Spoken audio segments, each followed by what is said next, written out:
Hello साथियों। आज हम अपनी इच्छाओं के कैदी न बनते हुए सेल्फ डिसिप्लिन से कैसे स्वतंत्रता पा सकते हैं इसको समझेंगे। और एक स्टोरी होगी जिसके माध्यम से आप बच्चों को समझा सकेंगे कि धीरे धीरे हम सेल्फ डिसिप्लिन को कैसे अपनी पर्सनालिटी में ला सकेंगे। तो पहले मैं एक कहानी सुनाती हूँ, उसी कहानी से हम सेल्फ डिसिप्लिन को एक्सपीरियंस करेंगे। रोहन एक ऐसा स्टूडेंट था जो अब कॉलेज में एडमिशन लेने वाला था। उसका बचपन मुश्किलों भरा था क्योंकि उसके पिता बचपन में ही नहीं रहे। घर में उसकी माँ और एक छोटी बहन थी।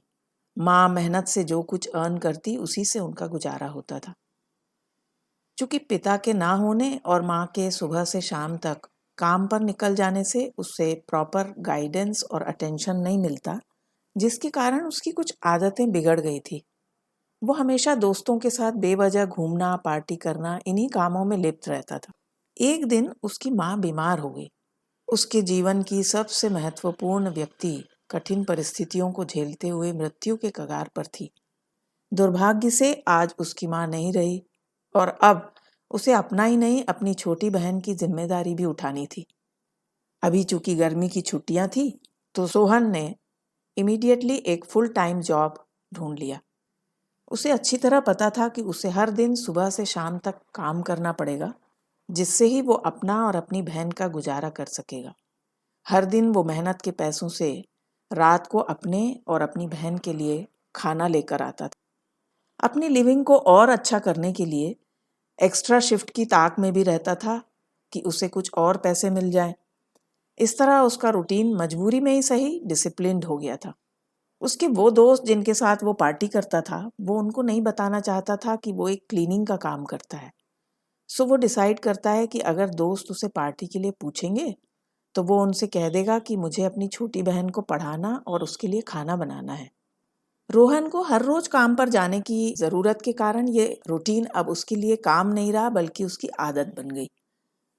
अब उसने डिसाइड किया कि वो रोज जंक फूड खरीद के खाने की बजाय अपने और अपनी सिस्टर के लिए घर में खाना पकाएगा। काम से लौटने के बाद डिनर और सुबह जाने से पहले ब्रेकफास्ट, इस तरह लगातार वो काम और खाना, ये दोनों काम एक साथ करने का आदी हो गया। कुछ समय में समर ब्रेक खत्म हो गया। अब उसे कॉलेज की क्लासेस अटेंड करनी थी। अब ज़रूरत के हिसाब से उसने अपने काम को पार्ट टाइम जॉब में कन्वर्ट कर दिया और वो पीछे ना रह जाए, इसलिए कोई क्लास वो मिस बिना किए लगातार कॉलेज अटेंड करता रहा। उसका शेड्यूल अब थोड़ा और डिफिकल्ट हो गया था। अब उसे हर दिन कॉलेज, काम, डिनर, ब्रेकफास्ट ये सब करना होता था। कुछ अरसे बाद ये सब करते हुए वो दिन आ गया जब कॉलेज में वो ग्रेजुएट हो गया। उसे एक हाई सैलरी की जॉब मिल जाती है। और ये जो सेल्फ डिसिप्लिन की आदतें थी, ये तो पहले से बनी हुई थी, जिससे लाइफ आसान हो गई।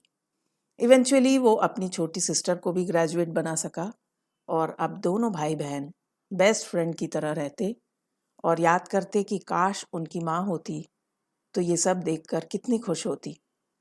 तो देखा साथियों, कैसे उसने अपने इनडिसिप्लिन्ड लेजी लाइफ को बदलकर अपने भाग्य को टेक ओवर करते हुए भाग्य का सच्चा राजा बन गया।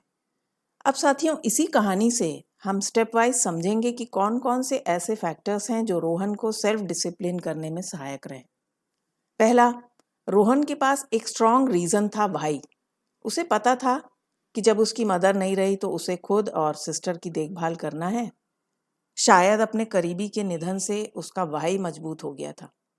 स्टडीज ऐसा बताते हैं कि एक स्ट्रॉन्ग मोटिवेटिंग रीजन, यानी आपको उस काम को क्यों करना है, ये मिल जाने से विल पावर स्ट्रांग हो जाता है।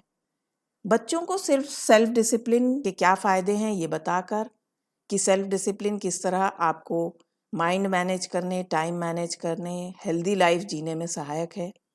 क्योंकि ये हमारा स्वभाव होता है कि हम नतीजे की परवाह बिना किए अपने मन मुताबिक कामों को करना पसंद करते हैं। जैसे अगर बच्चे को आप एक पूरे चॉकलेट का डब्बा देकर उसे खाने की परमिशन दे दें तो वो बीमार पड़ सकता है, लेकिन उन्हीं चॉकलेट्स को वो अनुशासित ढंग से 1-2 चॉकलेट रोज खाने का अगर नियम बना ले तो वो उसका आनंद लंबे समय तक ले सकता है।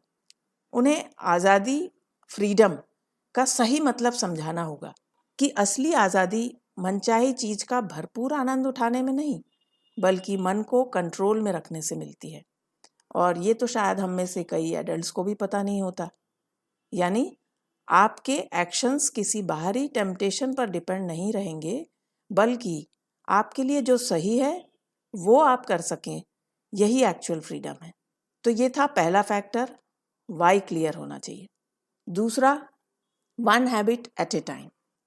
जब एक बार बच्चे को वाई क्लियर हो गया, लेकिन ये फैक्टर जरूरी नहीं है कि बहुत लंबे समय तक चले, क्योंकि सेल्फ डिसिप्लिन 1-2 दिन में नहीं आता। इसको अचीव करना थोड़ा कठिन होता है, इसमें समय लगता है, इसलिए हम इसे बचपन से डालने की सोचते हैं। प्रेजेंटली तो बहुत सारे डिस्ट्रैक्शंस, टेम्पटेशंस हमारे आसपास हैं। इसे धीरे से स्टेप बाय स्टेप एक एक आदत को जोड़ते हुए बनाया जा सकता है। जैसे इस कहानी में रोहन ने पहले काम करना शुरू किया, जब वो उसके लिए आदत बन गई, उसके साथ डिनर, ब्रेकफास्ट बनाना ये जोड़ लिया, और उसके बाद कॉलेज। इस तरह छोटी छोटी एक एक आदत को जोड़ते जाएं। जैसे बच्चों के लिए सुबह उठते ही 1 गिलास पानी पीना, अपना बिस्तर बनाना, इससे हो सकता है। इसमें तीसरा फैक्टर है जो बहुत इंपॉर्टेंट है, वो है pre planned decision of self control. कहानी में जब वो डिसाइड करता है कि अगर उसके दोस्त पार्टी के लिए बुलाएंगे तो वो उनसे क्या कहेगा, ये वो पहले से सोच के रखता है। इसी तरह बच्चे और हम बड़ों को अपने अपने इंटरेस्ट के हिसाब से आने वाले डिस्ट्रैक्शन से कैसे उबरना है, इसके तरीके डिसाइड करके उनको फॉलो करना है। जैसे मोबाइल में हमें जिस तरह के ऐप्स में बार बार जाने की आदत है, उनको होम स्क्रीन में ना रखें, उनमें पासवर्ड डालें जिससे कि आप उनको बार बार ना खोलें। यही 3 स्टेप्स फॉलो करने पर लॉन्ग टर्म में हैबिट्स सेल्फ डिसिप्लिन में कन्वर्ट हो जाती है और उनका रिजल्टेंट, जैसा हमने कहानी में देखा, सफलता। तो साथियों, इस तरह की कहानी सुनाते हुए बच्चों को सेल्फ डिसिप्लिन के स्टेप्स और उसके इम्पोर्टेंस को सिखाया जा सकता है। आपको ये कहानी कैसी लगी, कृपया कमेंट करके ज़रूर बताएं। इसी तरह के पेरेंटिंग स्किल्स को अपग्रेड करने और कुछ मीनिंगफुल स्लीप स्टोरीज के लिए चैनल को सब्सक्राइब कर लें। Thank you.